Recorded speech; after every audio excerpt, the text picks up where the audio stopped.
Hi there, I am Nashrad Basir, presenting this video on the role of luxury branding in Guyana's emerging economy. We'll move straight into it as time is limited. Instead of reading this entire page, I'll do speaking points. Now, the objectives of the study are taken from the interim report, page 3 of the interim report. First objective is to identify the key economic and cultural factors driving the demand for luxury goods in Guyana. In this, we analyze economic transformation in Guyana due to oil discoveries and foreign investment. Examine how rising disposable income is influencing consumer interest in luxury goods, and explore socio-cultural factors such as aspirations for global lifestyles, desire for enhanced social status, and expression of identity through consumption. The second objective is to explore how global luxury brands can adjust their strategies to cater to the emerging markets. In this, they can highlight that existing strategies for other regions may not fit Guyana, recommend localized strategies in product offerings, marketing communications, retail formats, and pricing models.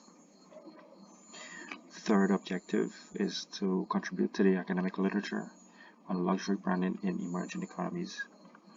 In this, we address the research gap in luxury branding within small emerging economies, contrast with existing literature focused on larger countries, provide insights for future academic studies, market strategy development, and policy formulation related to consumer behavior and economic growth.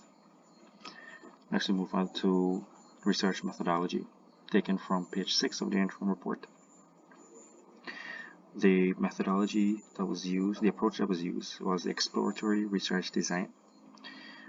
This was used due to the limited existing data on luxury branding in Guyana.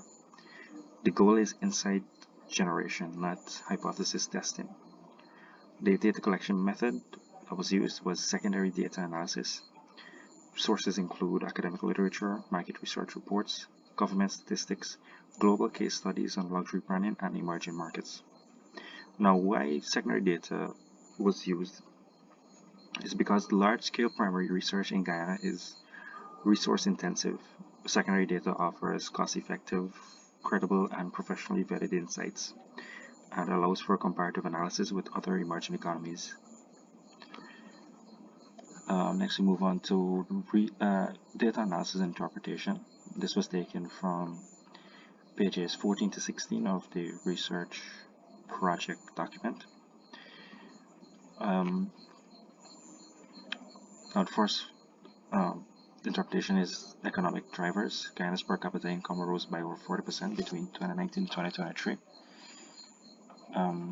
The middle and upper classes are growing, particularly in urban areas like Georgetown and the new oil towns. Cultural influences, luxury consumption is often linked to personal achievement, social mobility, and affiliation with global culture. Younger consumers ages between 25 to 40 are primary drivers.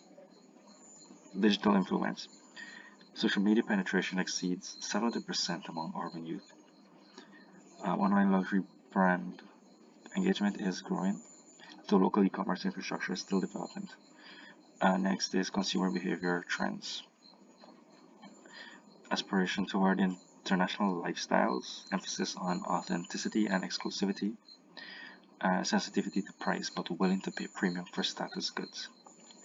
Comparative insights, similarities with Caribbean neighbors suggest that phased entry and cultural adaptation strategies are effective. Next, we move on to findings and recommendations. Findings: economic growth is fueling luxury demand, and along with these others here, pressed for time, so I can't explain everything. And recommendations such as localized branding, digital strategy, phased entry, pricing strategy, cultural partnerships. Suggestions for future research: primary research via surveys and interviews with Guyanese consumers, comparative studies between Guyana and other emerging economies, and exploration of luxury service branding, example hotels and tourism. And lastly, we're the conclusion. Guyana presents an exciting but complex opportunity For luxury brands, economic affluence, cultural pride, and digital connectivity form a fertile ground for strategic brand growth. Brands that invest in understanding local nuance and digital first strategies will be best positioned to succeed.